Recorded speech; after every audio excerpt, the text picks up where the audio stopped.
নমস্কার। বাংলার শুভ নববর্ষ ১৪৩২ প্রত্যেককে জানাই আমার তরফ থেকে আন্তরিক প্রীতি, শুভেচ্ছা ও আন্তরিক অভিনন্দন। সকলে খুব আনন্দে থাকবেন, সুস্থ থাকবেন এবং সচেতন থাকবেন। আর একটি বিষয় প্রত্যেককে বলার যে এমন কিছু জীবনের লক্ষ্য স্থির করে রাখবেন যেটি ১ বছরের মধ্যে পূর্ণ করতে পারেন, তবেই জীবনের পথে প্রত্যেকটি পথে এগিয়ে যাবেন। সেটি আপনার জীবনের যে কোনো দিক দিয়েই লক্ষ্য হতে পারে। মানুষের প্রত্যেকের জীবনের লক্ষ্য আলাদা, তবে সেই লক্ষ্যের মধ্যে যেটি কমন লক্ষ্য হতে হবে সেটি হচ্ছে যে আমরা কেউ কারোর কোনো দিন কোনো ক্ষতি করব না। প্রত্যেকের আমরা সাথে থাকতে পারি চাই না পারি, কিন্তু কারোর ক্ষতি করার কথা কখনো চিন্তাও করব না এবং সকলের সাথে আমরা সবসময় থাকার চেষ্টা করব। আর যদি সেটা না পারি তাহলে কখনো কারুর কোনো এগিয়ে যাওয়া কাজকে আমরা কখনো পণ্ড করার চেষ্টা করব না। আর প্রত্যেকে ভালো থাকবেন। বাঙালি হিসাবে আমি খুব গর্বিত, আমি একজন বাঙালির মেয়ে। আমি বিভিন্ন ভাষার মানুষদের দেখেছি, বিভিন্ন রাজ্যের মানুষদের দেখেছি। আমি নিজেও কলকাতার মেয়ে হয়ে দক্ষিণ ভারতে থাকি।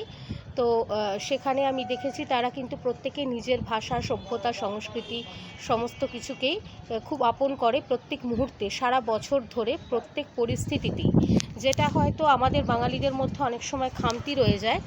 তো সেটা অনেকেই মানে আমার মতে বিরোধিতা করতে পারেন যে না, এমন হয় না, কিন্তু আমি নিজের চোখেই দেখেছি যে বাঙালিদের হই হল্লাটা যতটা পয়লা বৈশাখের দিন থাকে মানে বাঙালিপনাকে কেন্দ্র করে, সেটা কিন্তু একটা সময়ের পর, মানে এটা যখন আস্তে আস্তে এর রেশ কমতে থাকে, তখন একটা সময়ের পর কিন্তু মানুষ ভুলতে বসে যে সে বাঙালি, এবং সে সবসময় তার পাশ্চাত্য সভ্যতা সংস্কৃতিকে আঁকড়ে ধরে বাঁচার একটা প্রবণতা, যেটা আমরা বরাবরই দেখে আসছি, সেটা করতে থাকে।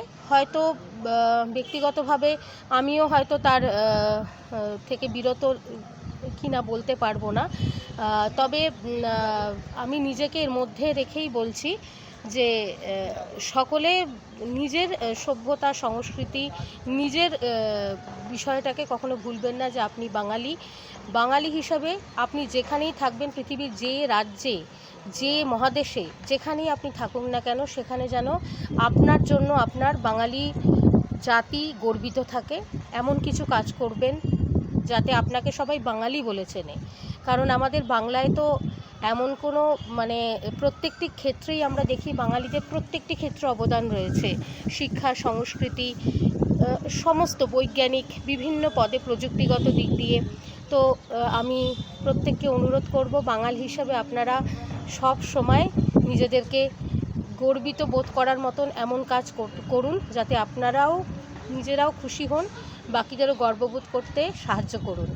সকলকে শুভ নববর্ষ।